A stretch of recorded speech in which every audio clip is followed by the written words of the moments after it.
What up, Ryan? Hey, what's up? This is the Fri Sports Riot. I'm Ryan Hoppy. I am Ryan Stuppridge. And if you want to call the show, it's not too hard. 630-403-5200. It's 630-403-5200. If you want to ask the NFL guru a question. And on the phone line from the DailyBlitz61.com, we have Chris Simpson. What's up, my man? What's going on, guys? Happy New Year, Happy New Year, Happy New Year. Yes. 2014, what's up? How was your New Year's, Chris? Man, it was great. Went out for a little bit, hung out with some friends. Nice. I tried to bring the New Year in the right way. Did you meet some nice ladies that night or what? Oh, come on, man. Duh, it's me. Come on. And now, first game we're going to go over is the Kansas City Chiefs at the Colts. How does a team like the Colts stop someone like Jamal Charles? Well, he's a guy that likes to run in between the tackles, Ryan. And, and I think it starts with containment. Force him to go outside. But he's also a guy you have to account for as a receiver as well. So I'm keeping an extra guy in the box, and I'm taking away the screen passes in. I'm putting this game in the hands of Alex Smith. I want somebody else, not named Jamal Charles, to beat me. And what else do the Colts need to do to win? What players need to help out Andrew Luck? Coby Fleener, I think tight ends are extremely important when it comes to the playoffs. Those wide receivers on the outside are going to be locked up. They're going to be banged up on the outside. A lot of bump and run coverages, a lot of tight man coverage underneath across the board. Coby Fleener, you get it to your tight end. He's a security blanket, and those guys are extremely difficult to defend. And Trent Richardson, I'm going to say as well. I mean, you brought this guy in for situations like this, and he hasn't really had that much success in Indianapolis. But also, I think it's going to come down to Donald Brown, Ryan. Running the ball, giving a lot of balance. This team's going to be without Reggie Wayne, and that's going to show, unfortunately, because he brings that championship pedigree and that veteran leadership, and he always made that big catch on third down to give you new life, first downs. Who do you think comes out on top? I like Kansas City in this one, Ryan. The last time these two teams played, Kansas City had no pass rushing. That's really been the bread and butter to Kansas City's success this year. When they were 9-0 and, going undefeated in all those games, Kansas City, they were getting after the passer, and they were playing physical defense, and that front seven and that pass rush allowed that secondary to naturally make plays on its own. And I think that needs to be the case tomorrow. They need to get pressure on Andrew Luck and contain him and keep him in the pocket. Okay, and the next game, who do you have winning this one? How do the Eagles contain Drew Brees against the Saints? That's going to be key, Ryan. You have to come out and you have to contain Drew Brees. A lot of stunts. I'm coming out in a base look. A lot of stunts on that defensive line. Now, let me just explain what a stunt is. A stunt on the defensive line is the equivalent to a pull on the offensive line. You get up from your normal position and, you run over, hoping you can either block or get after the passer, and they need to do that. They have to collapse his pocket. I'm not coming out with any blitzes or anything, but you have to collapse his pocket because he has one of the best offensive lines in football, and they really protect him. That's the one thing I really like about what the Saints bring to the table. Drew Brees always has a clean pocket to throw from. You have to get to him early and force him to get rid of the football sooner than later. How big of a game do you think Nick Foles is going to have? Is this going to be a shootout type game, or are one of the defenses going to step up?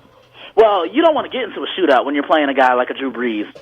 You want to play your own game, and I think the key for the Philadelphia Eagles is going to be what's gotten them here, and that's running the football. A lot of Shady McCoy early and often, and the Saints have had trouble stopping the run as of late. So I think that's going to be really key.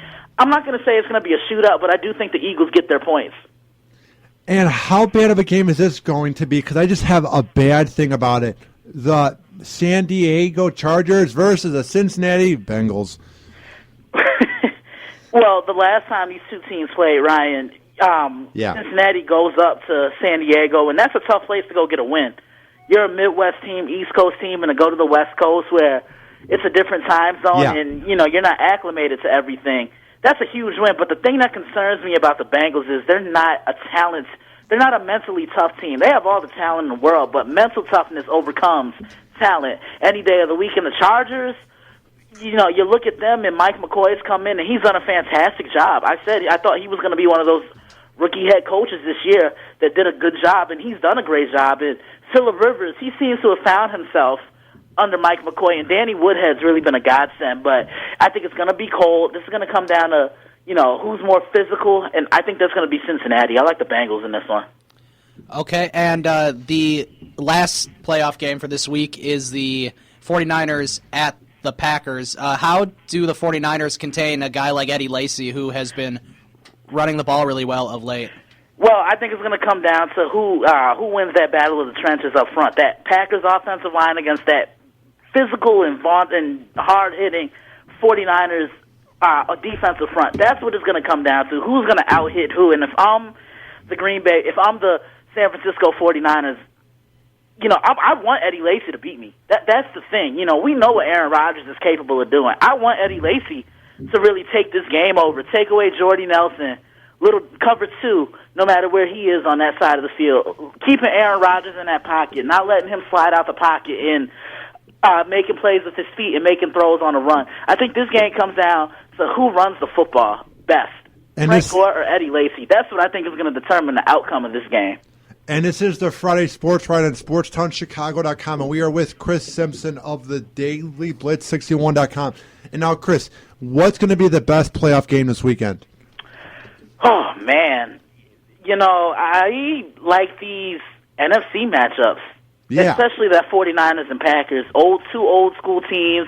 This is their fourth time meeting within the last 2 years. They opened up the season in 2012, met in the playoffs in 2013, opened up the season this year. Now they're kicking off the playoffs again.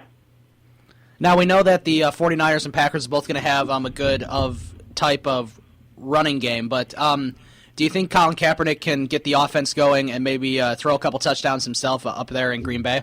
Yeah, and it has to be a lot of quick passes, Ryan. I think, a lot of bubble screens, a lot of intermediate routes, and Michael Crabtree is going to see his fair share of double teams. So I think this is where Anquan Bolden comes in, and you guys saw how big of an impact he had on the Ravens. I think he can have that same impact on the San Francisco 49ers. And the thing I like about Anquan's game, he does the little things the right way. Goes short, goes intermediate, and he's one of the best red zone threats we have in football. And before we let you go, overall, what was your take last weekend on the Bears versus Packers game? Great game. It turned out to be everything I thought it'd be. And two teams who don't like each other, and you saw that. It's the oldest rivalry in football. The fans were getting into it. It was a back-and-forth affair. Neither team played defense. But Green Bay came out on top, and Aaron Rodgers just made one more play than Jay Cutler did. Well, thank you so much for coming on Friday Sports Riot with us. And where can people find your work? DailyBlitz61.com. Check that out. We're previewing playoff games right now. Any questions you have, please don't be afraid to send it to me. You can email me, the NFL Analyst 61 at iCloud.com. Like the Facebook fan page, Facebook.com/The Daily Blitz. Follow us on Twitter at DailyBlitz_61. Well, Chris, thanks for coming on the show, and we look forward to talking to you next week about the NFL playoff games again. Not a problem. Send me the audio later, Ryan. Sounds good, my man. Talk to you later. All right, guys. That was Chris Simpson of the Daily Blitz 61.com. Yes.